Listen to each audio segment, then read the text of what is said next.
Welcome to the DAZN Soccer Show. I'm Ade Oladipo, joined by former England forward Lianne Sanderson, former Man City defender Ade Oladipo. We're looking ahead now to the massive game this Friday, Wembley Stadium. European champions versus world champions.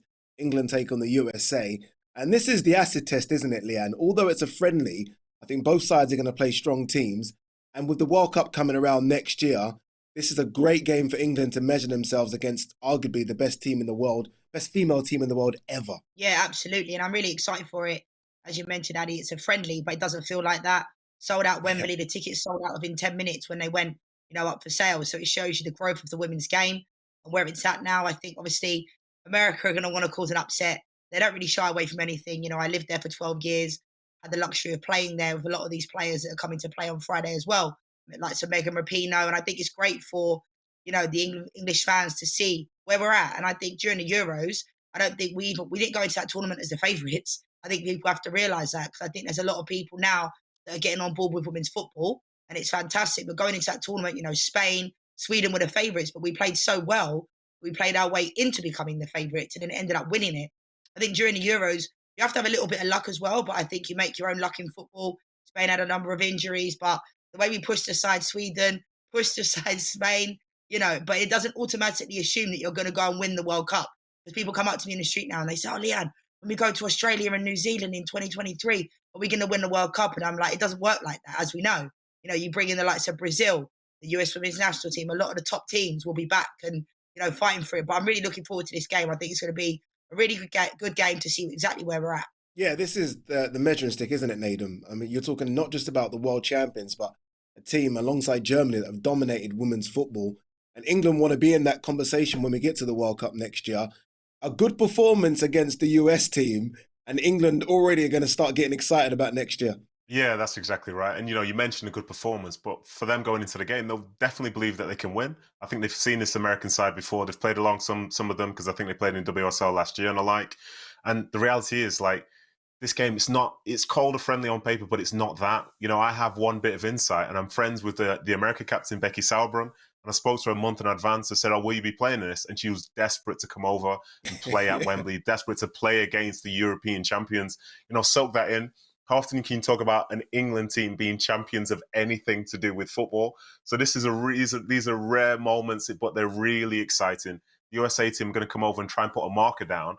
But then think of the opposite. If England do get that win, if they really test themselves against the best, and I think for the USA as well, maybe they're going through more of a transition where they're trying to make the players a bit younger. But in the same breath, you've got some of those older players that are looking at the World Cup next year, thinking perhaps this is their last. So they've got that sense of need and desperation as well.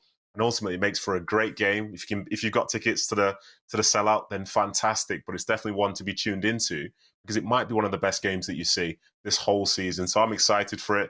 I'm excited to see my friend do well, but then also very excited to see how England do against that side, which have been the bar for so many years. So yeah, it should be an absolutely fantastic game of football. Leanne, I was looking at the world rankings. Obviously, the US are number one, England are number four. When is that a true reflection, or is that just because of what's happened recently? Would you have England as the fourth best team in the world?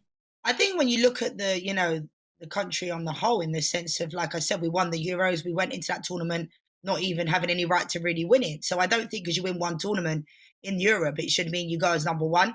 I think the Americans are on a different level. I think now we've realised in recent years, when I played for England, we could never seem to beat Germany. It was only in 2015 when, Farrah Williams put the penalty away after I came into that game, that we finally beat them, because they always used to beat us.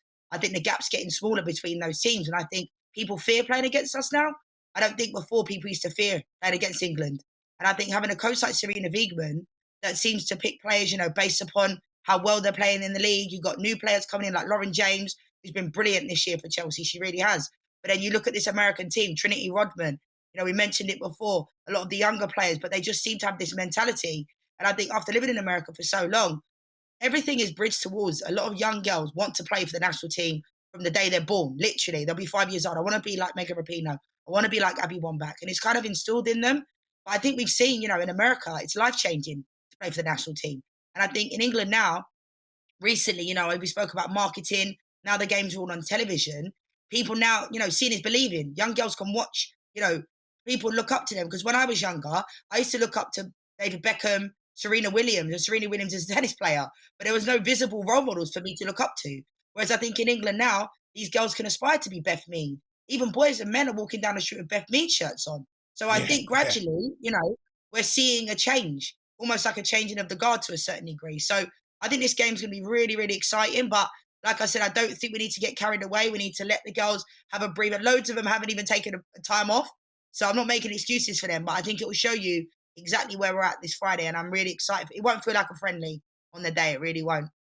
Nadem, finally to you. Obviously, me and Lianne have spoken about the growth of sort of female football since the Euros. Have you seen it as well? I mean, we're seeing sort of the Emirates sold out, Anfield, sort of big numbers there, big numbers at the King Meadow Stadium. Are you sort of seeing the growth as well? Yeah, I would say so. I think the quality has been there and it's been getting better year in year out. But I think one thing which was key in the summer was how visible it was. When you're looking at the tens of millions of people that tuned in to watch the final and the millions more that tuned in to watch the England go through the rounds and some of the other games within the groups, it's really positive because the quality is there. You see some of the best players, and now those people aren't only available just for European tournaments. They're playing in our domestic league.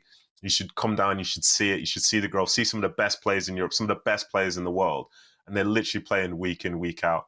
If this is the product that you like, you should definitely go and see it. And as a consequence, the game, it does feel like it's growing. People understand why it needs investing in because, for as good as it is, it can still get better. But thankfully, it feels like we're heading more so in that direction now instead of stagnating, which it potentially could have done in the past had people not had the opportunity to see it. Visibility is key. And as Lianne was saying, like the inspiration to be able to see those players, to be wearing a Beth Mead shirt, like it makes sense because then everyone can have a conversation about Beth Mead because we've seen her play.